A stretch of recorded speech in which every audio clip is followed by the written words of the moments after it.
242 મુસાફરો જે એર ઇન્ડિયાની ફ્લાઇટ 171માં બેઠા હતા, હજારો સપનાઓ સાથે હસતા રમતા એ ખિલખિલાટ કરતા પરિવારો જે અત્યારે નથી જોવા મળી રહ્યા. એ બળેલા મૃતદેહો, બળેલા બેગ, બળેલા ઢગલા, કાટમાળ, એ દ્રશ્યો એ ભયાનકતા વર્ણવી રહ્યા છે કે જે લોકો સાથે સર્જાઈ હશે. એ બેગ, ફાટેલી બેગ અને એ આગ લાગેલી એ બેગ તમે જોશો તો સમજાશે કે જો એક બેગની હાલત આ પ્રકારની થઈ હોય તો એમાં બેઠેલું માણસ કેટલો પીડાયો હશે જ્યારે આ દુર્ઘટના બની હશે. એનાથી પણ વધારે મોટી કરુણાંતિકા એ સર્જાઈ છે કે પ્લેન ક્રેશ થયું એમાં 242 મુસાફરો હતા, જેમાંથી એક વ્યક્તિનો જીવ બચ્યો છે, બાકીના 241 મુસાફરોનો જીવ ગયો છે. એની સાથે પ્લેન જે જગ્યા પર ક્રેશ થયું છે ત્યાં ભાવિ સપનાઓ હતા, ભાવિ તબીબો હતા કે જ્યાં એ ઇન્ટર્ન ડૉક્ટરો હતા કે જે ભવિષ્યમાં આવનારી પેઢી હતી આખી એક, અને એ પેઢી ત્યાં જમી રહી હતી અને કોળિયો મોઢામાં મૂક્યો હશે, થાળી ભરેલી એમને પીરસેલી રહી ગઈ અને એ લોકોનો ત્યાં જીવ ગયો.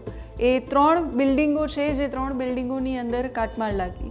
અત્યારે જે તસવીર તમે સ્ક્રીન પર જોઈ રહ્યા છો એ પ્રતિક જોશીની છે, જે છેલ્લા 6 વર્ષથી લંડનમાં સ્થાયી થયા છે અને પછી એમણે એવું વિચાર કર્યો, એમણે પરિવાર માટે પણ એ સ્વપ્ન જોયું અને પછી એ તૈયારી કરે છે, બધા જ કાગળિયાઓ અને બધી જ પ્રોસેસ છે એ પૂરી કરે છે અને અંતે આખરે એ દિવસ આવે છે કે જ્યારે પત્ની અને એના 3 બાળકો સાથે એને લંડન જવાનું છે.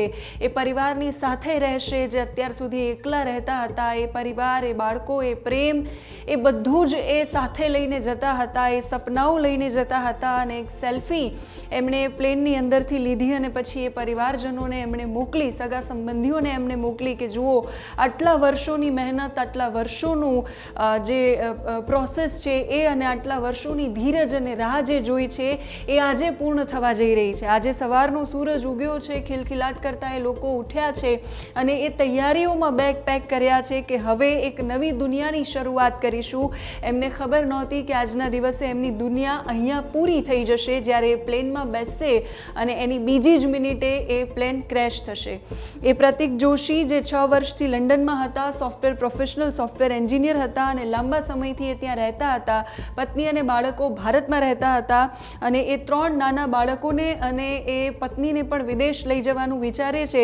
અને પછી જેમ મેં કહ્યું એમ વર્ષોનું આયોજન, એના બધા જ દસ્તાવેજો, એની બધી જ પ્રોસેસ અને આટલા વર્ષોની ધીરજ, આ બધું જ જ્યારે પૂરું થયું અને અંતે એ દિવસ ચાલુ થવાનો હતો, એમના પત્ની કોમી વ્યાસ કે જે વ્યવસાય તબીબ છે, એમણે પોતાની નોકરી છોડી અને બેગ પેક કર્યું અને નવા સફરની શરૂઆત કરી અને સફરનો અંત પણ અહીંયા જ થયો એવી એમને સ્વપ્નમાંય કલ્પના નહીં કરી હોય. આજે સવારે એ આશા, ઉત્સાહ સાથે એ 5 લોકો, 3 એમના બાળકો અને બંને પતિ પત્ની જ્યારે ફ્લાઇટમાં બેઠા, ફ્લાઇટ 171 એર ઇન્ડિયામાં, તો એમણે એક સેલ્ફી લીધી અને સગા સંબંધીઓને મોકલી અને એવું કહ્યું કે અમે એક નવા જીવનની સફરની શરૂઆત કરવા જઈ રહ્યા છીએ.